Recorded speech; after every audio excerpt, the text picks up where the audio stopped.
आपके चरण कमलों में कोटि कोटि प्रणाम। महाराज श्री, लोकाचार में जैसे जैसे जितना पूजा पाठ देखा और अपनी कुबुद्धि से समझ पाया वैसे ही अब तक करता रहा। 4 मंत्रों की माला एक एक सुबह शाम जपता हूँ। हफ्ते में 2 दिन उपवास भी रखता हूँ, पर ऐसा करते करते बहुत से विकार और अंधविश्वास मन में घर कर गए हैं। उनको कैसे खत्म करूं? इन सब के बिना प्रभु में कैसे निर्मल तरीके से मन को लगाऊं?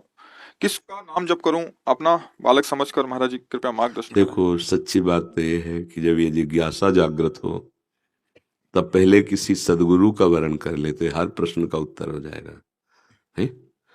हाँ, जब तक सदगुरु का वरण नहीं होता तब तक हम जो चाहते हैं, जब जैसा मन आता है वैसा करते हैं, उससे विशेष लाभ की प्राप्ति नहीं होती। कोई भी देख लो, जब हम किसी महापुरुष का वरण करते हैं और उनकी आज्ञा और उनके शासन के अनुसार चलते हैं, तब मन में रंग आता है। गोस्वामी तुलसीदास जी ने ऐसे ही नहीं लिख दिया, चाहे शिव विरंच सम होई, गुरु बिनु भव निधि तरह न कोई।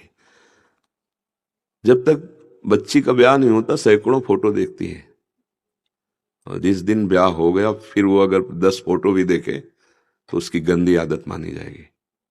समझ रहे? ऐसे ही जब तक हम प्रभु को वर्ण नहीं करते तब तक मन कभी इनका पूजन, कभी उनका पूजन, कभी विषय पूजन, कभी अधर्माचरण। केवल आप धर्माचरण ही थोड़ी कर रहे हैं। ईमानदारी से देखिए मन की तरंगे कैसी हैं और वो क्या क्या आपसे करवा रहे हैं। तो अनुभव कैसे हो? अनुभव होने के लिए तो पहले आचरण शुद्धि, मन शुद्धि, तब जाके बुद्धि परमात्मा स्थित हो, तब अनुभव हो। अभी तो कुछ नहीं है। मतलब अंदर की बात आपको कह रहा हूं कि अभी तो ये जरूर है कि जो आपने किया उसका फल ये मिला कि आप श्री धाम वृंदावन में सामने बैठे हैं। कभी व्यर्थ नहीं जाता सत्कर्म। जब असत्कर्म दंड दे के ही रहता है तो सत्कर्म भी फल देता है। उसका फल ये है कि आप सामने बैठे हैं।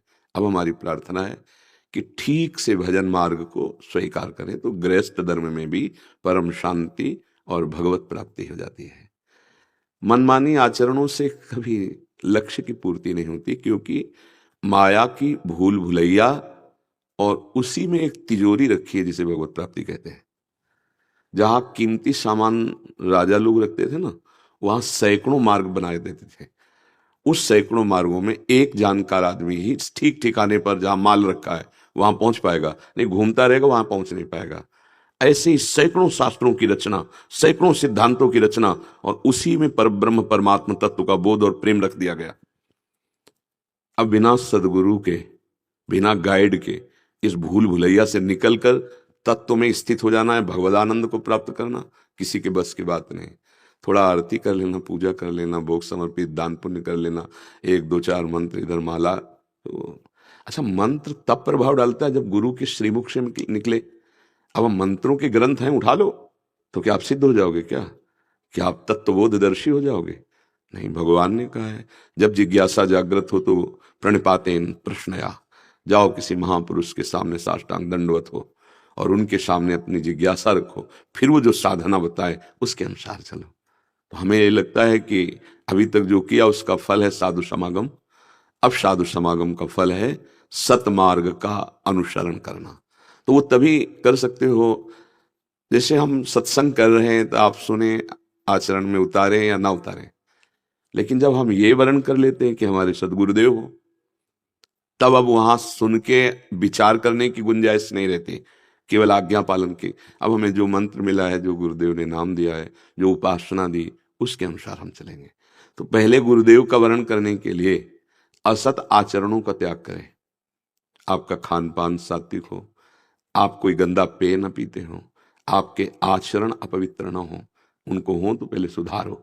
पर स्त्री गमन, मदिरापान, मांस और ये सब जो गंदे पदार्थ, राक्षसी भोजन, इनका त्याग, और राक्षसी संग का त्याग।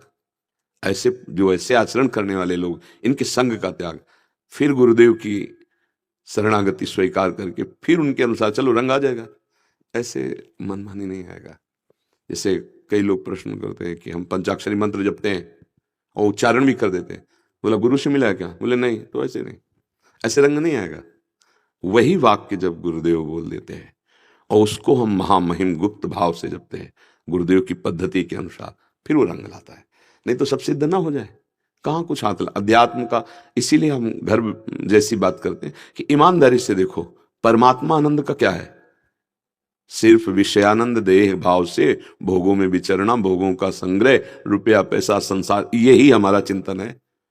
ये स्थायी चीज नहीं है। कितने साल का शरीर है आपका? 46। अच्छा, 46। क्या अनुभव हुआ संसार का? तृप्त हो गए कि अब कछुनाथ न चाहिए मोरे? देख, मतलब अपने मित्रवत बात करते हैं। 46 वर्ष गए, हाथ तो लगा नहीं कुछ, सब भोग भोग लिए आप, सब कुछ, जहां तक जितना। अब चेत जाओ तो पता नहीं 46 मिनट भी हैं कि नहीं। 46 साल व्यतीत हो गए ये तो कह सकते हैं, लेकिन 46 मिनट प्लस हैं कि नहीं, नहीं कह सकते। भरोसा, इस बात की जानकारी भी नहीं है तो हम भरोसा भी नहीं कर सकते। पता नहीं 46 श्वास आए कि नहीं। अब अरे बोले अभी तो बात कर रहे थे, बोले हो गया काम। गाते गाते चले गए, नाचते नाचते चले गए, खाते खाते चले गए, सोते सोते चले गए, चलते चलते चले गए, क्रिया युक्त होते चले गए। वो तो घटनाएं सुनी रहे माया की।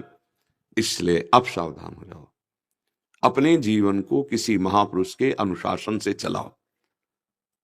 देखो, चक्रवर्ती सम्राट महाराजा धीराज दशरथ जी तो ऊपर बैठे हुए हैं, वशिष्ठ जी, हर कार्य उनकी आज्ञा से हो रहा है।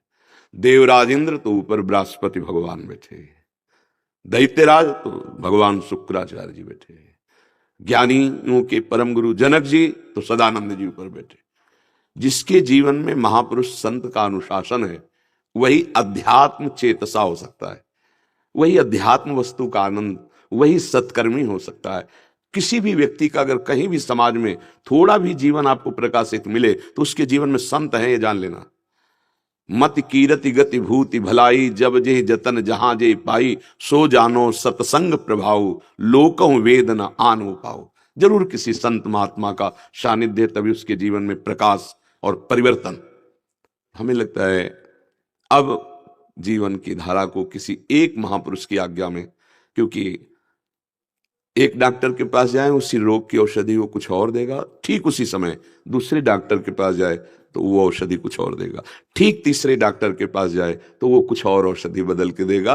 रोग एक ही है, डॉक्टर 3 है, औषधि अलग अलग है, बीमारी बढ़ेगी मिटेगी नहीं।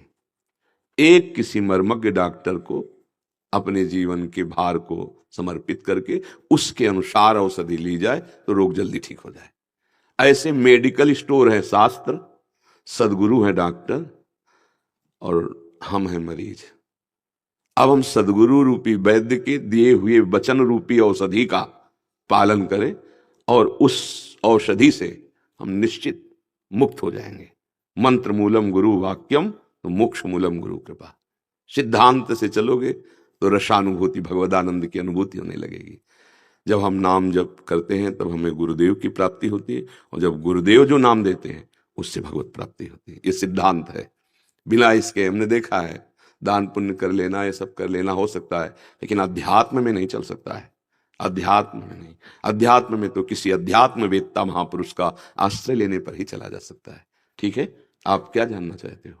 गुरुदेव मार्गदर्शन करिए, आप ही को गुरु मानना है। नहीं, हम गुरु तो श्री जी हैं, लाडली जी हैं, हम सब उन्हीं के परिकर हैं। हम कई बार बताया कि हम डिब्बा हैं। डिब्बा, ट्रेन का डिब्बा देखा है?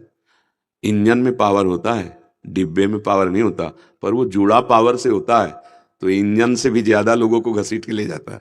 इंजन में तो 2-4 लोग बैठते हैं जो उसको ड्राइविंग करते हैं, लेकिन डिब्बे में तो सैकड़ों की संख्या में घुस के बैठ जाते हैं। तो अपने लोग डिब्बा हैं, इंजन तो प्रियालाल हैं, प्रभु हैं। वही कृपा करके हम सबका कल्याण कर। हमारी सामर्थ्य नहीं, हमारी सामर्थ्य प्रभु है, उन्हीं से होता है। हम प्रभु से जोड़ते हैं, कनेक्शन उन्हीं से है। जैसे आप जो कह रहे हैं कि मैं आपसे जुड़ा, तो हमारा क्या है कि आपका कनेक्शन प्रभु से। हम जो कहेंगे वो प्रभु की बात होगी, वो प्रभु के लिए होगी, हमारे शरीर से संबंध नहीं। ये नाशवान है, आज है, हो सकता है कल ना रहे, तो आप फिर कहोगे कि हमारे गुरु मर गए।